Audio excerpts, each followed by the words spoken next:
Dalton's law of partial pressures.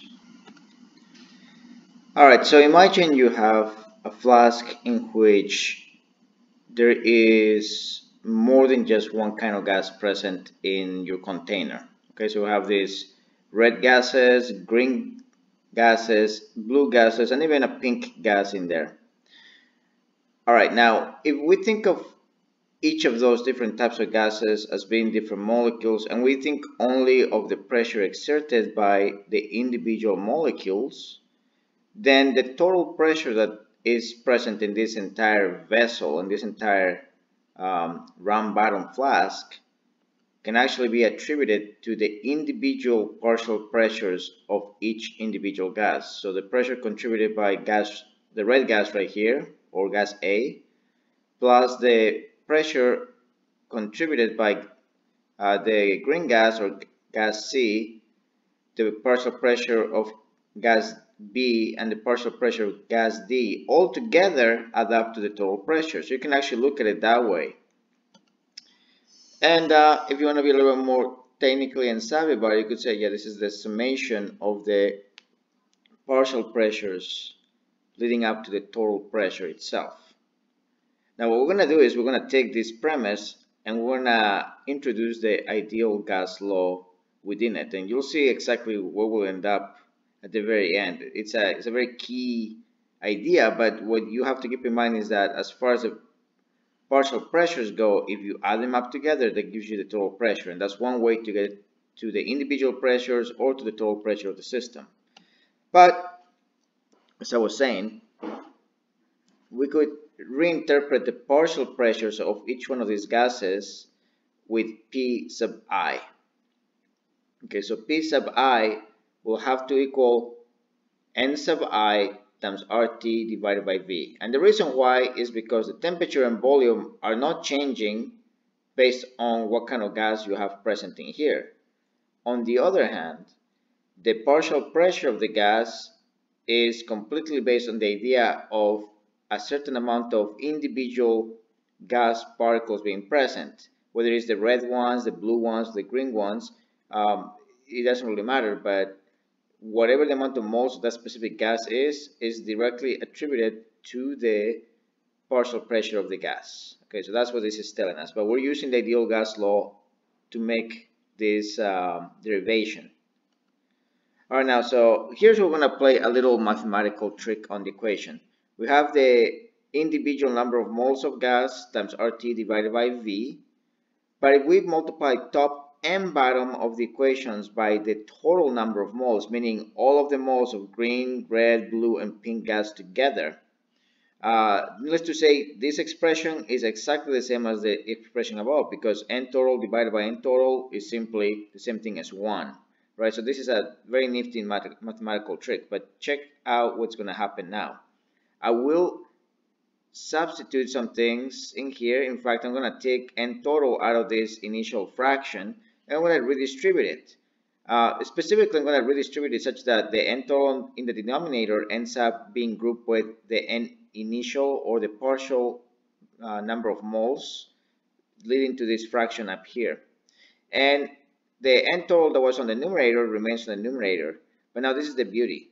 We have in this fraction the moles, in essence, or what you could say, of solute divided by the total number of moles, or in other words, the moles of solution.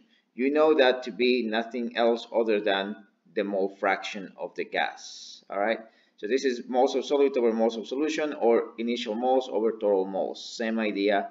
This is the mole fraction, nothing else. And because up here we have the total number of moles times RT divided by V, well, that's simply the total pressure, right? We know that P equals nRT over V. So if we are dealing with N total, this has to be P total. And right here we have another expression for the representation of what the partial pressure of a gas can be in relation to the total pressure using the mole fraction itself. And the derivation, as you can see, is not all that difficult. It does use a nifty little mathematical trick in the form of N total over N total, but other than that, it's pretty simple. So now let's take a look at some examples to see how you end up calculating partial pressures and using partial pressures to determine different values in relation to gases.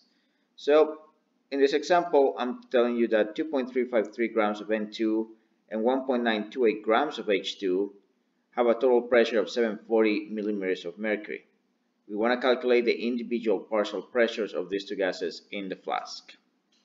Alright, so the first thing that needs to happen is that we need to convert the grams of the gases into moles of gases. And the main reason is because we're going to have to use the mole fraction. So the 2.353 grams of N2 get divided by 28.02 grams of N2 times 1 mole of N2. And the 1.928 grams of H2 are going to be divided by 2.016 grams of H2 times 1 mole of H2. In other words, we're dividing the mass by the molar mass of the gas. Alright, the grams of H2 and the grams of N2 cancel out. All you have is moles of either gas. Alright, perfect. So we're almost at that point. What each one of these number of moles represents is the individual moles of N2 and the individual moles of H2. But the total number of moles is going to be the combined number of all the moles present, all the moles of gas, by the way. So 0.84 plus 0.9563 give you a total value of 1.0403 moles. And this will represent your total number of moles. So now we're basically ready to calculate the partial pressures, because we know that the partial pressure of a gas is given by its initial number of moles divided by the total number of moles, aka the mole fraction, times the total pressure.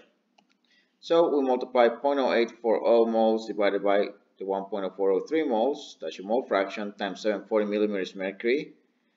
And we do the same thing for hydrogen, except that we use the corresponding initial number of moles of hydrogen divided by the total, multiplied by 740 millimeters of mercury. The moles will cancel out, and you'll end up with only units of pressure. Notice that the two numbers themselves are smaller than the total pressure, but if you add them together, you should get, if not exactly, very close to the value of the total pressure. Okay, so this is how you do a typical Dalton's law problem involving partial pressures. Alright, so I'm gonna stop this video here, and in the next video we'll talk about vapor pressures of liquids.